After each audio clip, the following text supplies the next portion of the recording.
Hello दोस्तों, स्वागत है आपका आपके चैनल दी वॉइस में। तो दोस्तों, क्या दुनिया एक नए कोल्ड वॉर की तरफ बढ़ रही है? क्या अमेरिका और चीन के बीच तनाव अब खतरनाक मोड़ लेने वाला है?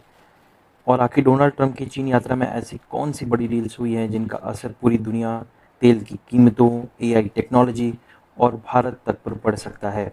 आज की वीडियो में हम इस बात पे विस्तार से समझेंगे कि ट्रंप और सी जिनपिंग की 2026 की जो मीटिंग है, उसके क्या सबसे बड़े अपडेट हैं, ताइवान को लेकर सबसे बड़ा तनाव क्या है, एआई और सेमीकंडक्टर वॉर में क्या इम्पैक्ट आने वाला है, रेयर अर्थ मिनरल्स की लड़ाई क्या है, ईरान और ऑयल प्राइसेस पे भी चर्चा होगी।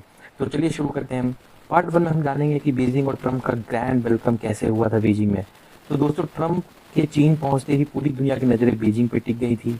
चीन ने ट्रंप की स्वागत का साधारण नेता की तरह स्वागत नहीं किया, बल्कि एक सुपर लीडर की तरह स्वागत किया है। रेड कारपेट सेरेमनी हुई, मिलिट्री ऑनर गार्ड हुआ और बच्चों द्वारा अमेरिकी और चीनी झंडों को एक साथ पकड़ के ऐसे लहराया गया। ग्रैंड हॉल में शानदार मीटिंग हुई।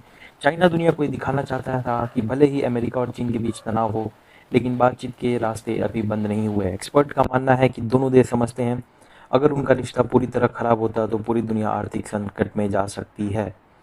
दूसरा सबसे बड़ा जो मुद्दा था वहाँ पे ताइवान का। ताइवान के मुद्दे पर रिपोर्ट्स के मुताबिक सी जिनपिंग ने ट्रंप को साफ शब्दों में कहा था कि ताइवान के मामले में अमेरिका ज़्यादा दखल ना दे, क्योंकि चाइना ताइवान को अपना हिस्सा मानता है और ताइवान से होने वाली डील्स जो है वो अमेरिका रेस्ट्रिक्ट करे, स्पेशली जो आर्म्स की डील हो रही है। अगर भविष्य में ताइवान को लेकर युद्ध जैसी स्थिति बनती है तो पूरी दुनिया में चिप सप्लाई प्रभावित होगी, क्योंकि ताइवान सेमीकंडक्टर चिप्स का सबसे बड़ा सप्लायर है पूरे वर्ल्ड में। मोबाइल और इलेक्ट्रॉनिक्स इंडस्ट्री रुक सकती है, प्राइसेस बहुत ज़्यादा इन्फ्लेट कर सकते हैं, स्टॉक मार्केट क्रैश कर सकता है, ग्लोबल इकोनॉमी को बहुत बड़ा झटका लग सकता है। जो तीसरी सबसे बड़ी इंपॉर्टेंट टॉपिक्स थी वो थी एआई और सेमीकंडक्टर वॉर की।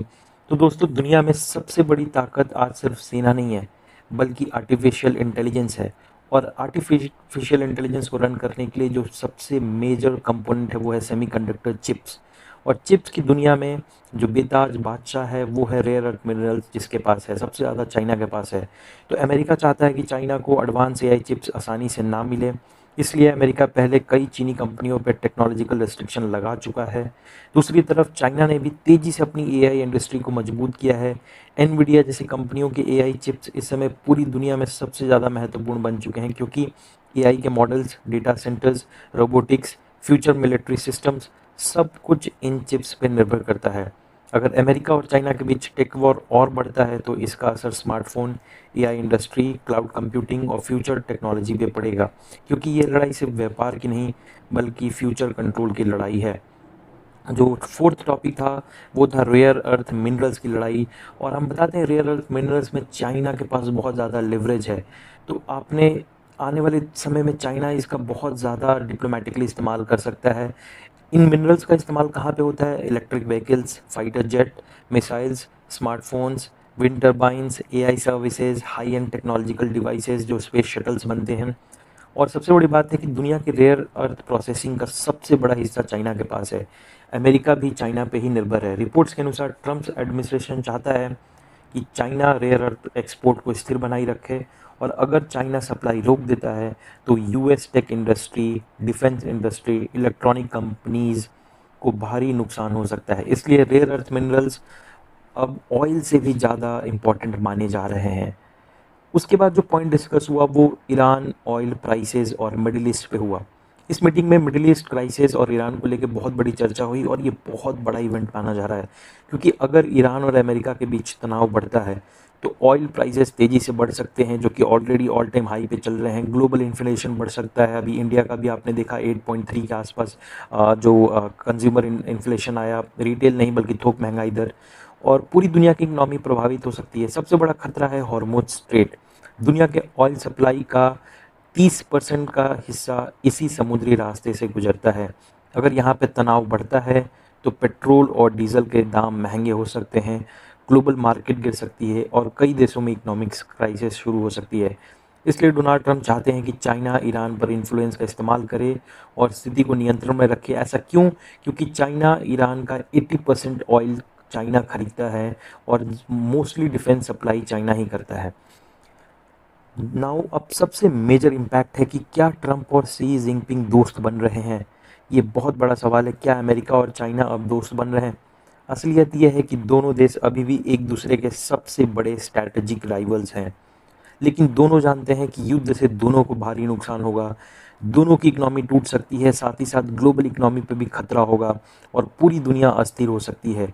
इसलिए दोनों देश अब कंपटीशन विद कम्युनिकेशन की रणनीति पे आ रहे हैं, यानी मुकाबला भी जारी रहेगा और बातचीत भी जारी रहेगी। अब जो सबसे बड़ा मुद्दा ये रहा कि इसका भारत पे क्या असर होगा।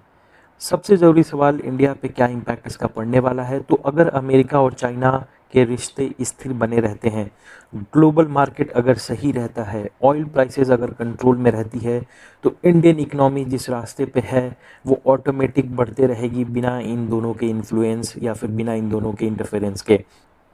लेकिन अगर तनाव बढ़ता है तो स्टॉक मार्केट गिर सकते हैं, सप्लाई चेन क्राइसिस हो सकती है और भारत पे जो जियो पॉलिटिकल प्रेशर है वो बढ़ सकता है। जो भारत के अंदर ही जो प्रेशर है, मिडिल क्लास क्राइसिस आ सकती है, लोगों के पास पैसे की कमी हो सकती है और इसमें एक तरह से एनार्किस्ट मूवमेंट आ सकता है, लोग सड़क पे उतर सकते हैं। इंडिया के लिए बहुत बड़ा अपॉर्चुनिटी इसलिए बन रहा है क्योंकि कई ग्लोबल कंपनीज अब चाइना के बाहर मैन्युफैक्चरिंग शिफ्ट करना चाहती हैं और इसका फ़ायदा इंडिया, वियतनाम और दूसरे एशियन देशों को भी मिल सकता है। तो जो ट्रंप और शी जिनपिंग का मीटिंग सिर्फ एक डिप्लोमेटिक इवेंट नहीं बल्कि एक AI power, Taiwan crisis, rare earth control, oil politics और आने वाले ग्लोबल पावर बैलेंस की कहानी थी। अब आगे देखने में देखना होगा ये कि क्या ये दुनिया में स्टेबिलिटी लाएगी या आने वाले समय में अमेरिका और चीन एक नए कोल्ड वॉर में उलझ जाएंगे। तो आपका क्या राय है इस जो इवेंट है, इस डेवलपमेंट पे अपना सुझाव और अपना राय प्लीज़ कमेंट में ज़रूर लिखिएगा, मैं उसको ज़रूर पढ़ूंगा।